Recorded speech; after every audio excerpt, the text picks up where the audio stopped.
Hello, it's Mr. Chris from Rockstar Ballet. I hope everybody's doing well. With Miss Jada's help, we're going to take you through a little bit more of our Black Swan rehearsals, and here is her doing the Fouetté turns from the very beginning of the variation.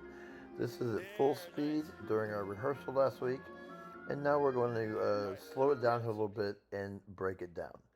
So this is a nice, lovely allongé. She's got space for her neck, right? She's got an ear between her shoulders. She's got space there. Nice, big, flowy, open arms. I'd like her to work on her quasi a little bit there and get her heel up. As she goes, she needs to be a little bit careful with releasing her foot. We're going to slow it down a little bit further. You can see right there.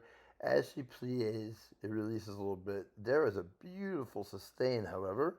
We've been working on getting all the way around to the front and working on getting that leg straight out and in so it's not coming behind her, and she's doing a very nice job of that.